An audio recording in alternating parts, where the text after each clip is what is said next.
यह एक विचित्र कहानी है जो कल्पना और रहस्यमय घटनाओं से भरी हुई है। बहुत समय पहले हिमालय की तलहटी में एक छोटा सा गांव था। इस गांव का नाम था चंद्रपुर। गांव में एक पुरानी हवेली थी जिसे लोग दर्पण वाली हवेली कहते थे। यह हवेली बहुत ही डरावनी थी और उसमें बड़े बड़े पुराने दर्पण लगे हुए थे। कहा जाता था कि इन दर्पणों के अंदर एक रहस्यमयी दुनिया है जहां समय और स्थान का कोई अस्तित्व नहीं। गांव के लोग हवेली के पास जाने से डरते थे, लेकिन वहां एक लड़की थी जिसका नाम अनन्या था। अनन्या जिज्ञासु स्वभाव की थी और रहस्यों की गुत्थियां सुलझाने का शौक रखती थी। उसने ठान लिया कि वह इस हवेली के रहस्य को समझेगी। एक रात अनन्या चुपचाप हवेली में चली गई। अंदर का माहौल बहुत अजीब था। हवेली में हर जगह धूल और मकड़ी के जाले थे। उसने धीरे धीरे एक बड़े दर्पण के पास जाकर उसे छुआ। जैसे ही उसने दर्पण को छुआ, अचानक उसकी पूरी दुनिया बदल गई। वह खुद को एक दूसरी दुनिया में पाया। यह दुनिया बहुत सुंदर थी, लेकिन अजीब भी। आसमान में 2 चांद चमक रहे थे और पेड़ किसी इंसान की तरह बातें कर रहे थे। वहां अनन्या को एक बूढ़ा आदमी मिला जो एक अजीब सी टोपी पहने हुए था। उसने कहा, तुमने दर्पण की दुनिया में कदम रखा है। यहां जो कुछ भी देखोगी वह वैसा नहीं है जैसा दिखता है।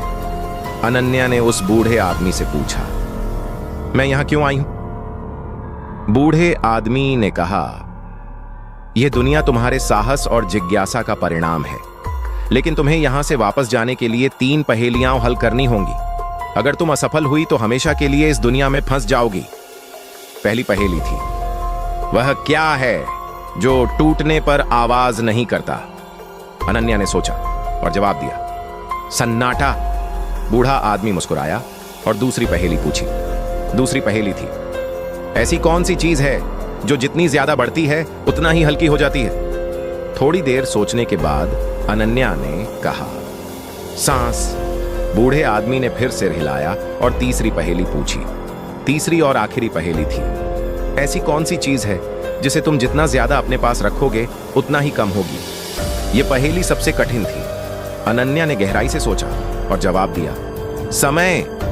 तीनों पहेलियां हल करने के बाद बूढ़ा आदमी गायब हो गया। दर्पण की दुनिया धीरे धीरे टूटने लगी और अनन्या फिर से अपने गांव लौट आई। उसके लौटने के बाद हवेली के सभी दर्पण गायब हो गए। गांव वालों ने इसे एक चमत्कार माना, लेकिन अनन्या जानती थी कि उसने केवल एक रहस्य को सुलझाया था, जबकि इस दुनिया में अनगिनत रहस्य छिपे हुए हैं। यह कहानी हमें सिखाती है कि जिज्ञासा और साहस के साथ किसी भी रहस्य का सामना किया जा सकता है, लेकिन हर रहस्य के पीछे एक कीमत भी चुकानी होती है।